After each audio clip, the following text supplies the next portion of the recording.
Hi, we are so very pleased to be speaking to Rebeccah Musita from Kenya, an author of the book titled What a Slave. Thank you for sharing your time with us. So, Rebeccah, there is an old battle of the title. What would you call yourself?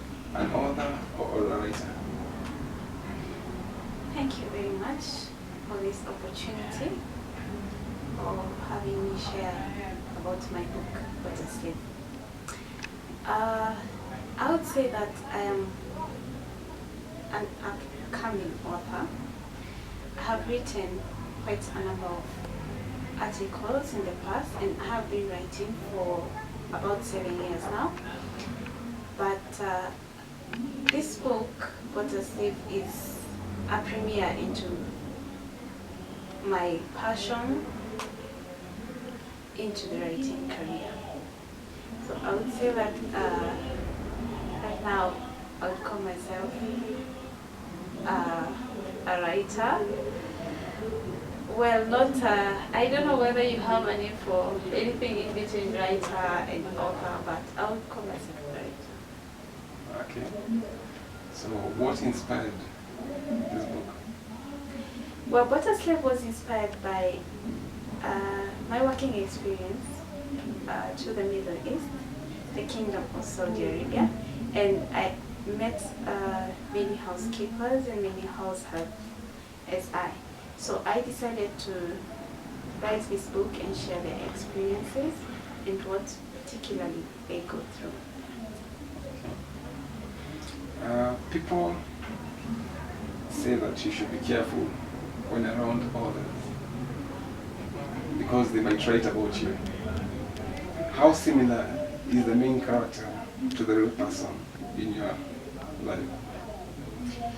Well, What a Slave is from real life experiences.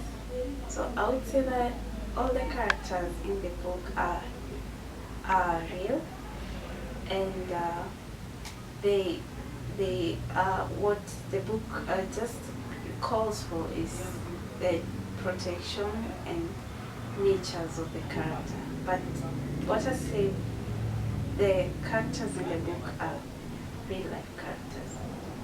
Yes. Others often say that it is close to impossible to make a living out of writing. Is this true for you? Is this your daily job? Or what do you do to put food on your table? Well, I've just penetrated into the writing industry, so I don't stand a chance of complaining right now that writing is something that makes money or does not make money. But I would say that just as a start point, I would maybe see now what my book brings into me, then I would be able to say whether it's something that I would do full-time, because it's not something that I'm doing full-time at the moment. And at the moment, I'm also in the hotel industry. I'm a hotelier, so I work in that industry, and that's what I do to sustain my living. But writing is just a part-time opportunity, and I take it as much as I have the time. Many parents wish their children to have a real job. How do your parents feel about your work? My parents are okay with my writing way of going. They are very supportive. My mom in particular with this book, she has assisted me a lot. She is an English literature teacher, so she has assisted me with language connections and all the editing that I first did of the first draft of this book. So they are very supportive of my writing aspirations. Okay. Writers are usually lovers of books. And what would you say is the book that inspired you, or the books that inspired you to write this book? Well, a good writer is also a good reader. So I've read quite a reader, and I've read quite a number of books, and I particularly focus on literature books and African books. and books of that nature. So I've had quite a number of authors inspire me. There is Maya Angelou, but from Nigeria there is Chimamanda Ngozi Adichie. She has written quite beautiful books like Purple Hibiscus and Americana. But this particular book was inspired by Jean Sanson. She has written about women in Saudi Arabia and the kind of lifestyle that they dwell in Saudi Arabia. She has written a trilogy of a book called Princess, and that is what has particularly inspired this book and has made me gather up enough of that courage to go ahead and finish this book.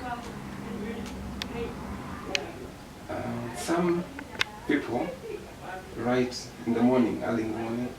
Some hide in the basement and work till a chapter is done. Some take like 1,000 words, write 1,000 words to finish up a book. What is your personal style of writing? I write when the inspiration comes. I just write. Whenever an idea comes to my mind and it's a beautiful idea and I feel I cannot leave it out, I write it at that point.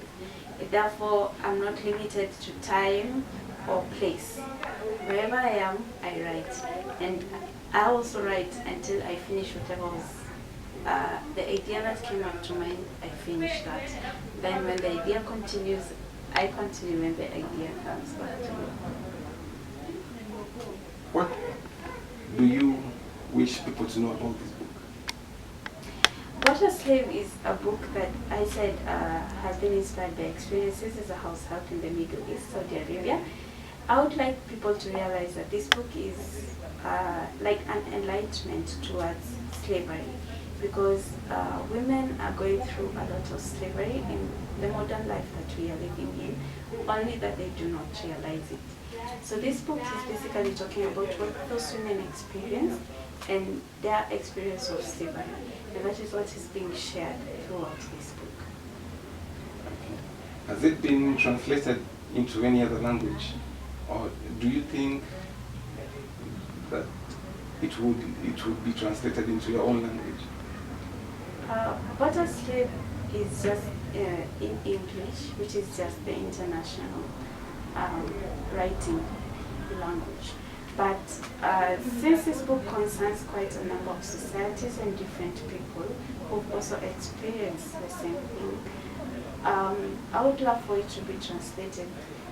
We're looking into the future for it to be translated into various languages so that each society can capture the actuality of slavery, because it is there. So yes, we're looking forward to it being translated. What kind of advice would you give to our group members who want to write books? Well, if writing is what you want to do, just write. It doesn't matter what other people think, because it is you who's interested in writing. So just write. And at some point you'd have to, because you grow from a writer to an author, so at some point you'd have to forget about the aspect of publishing books. Just write and grow that. Once you grow that, then you will very smoothly get into the writing market.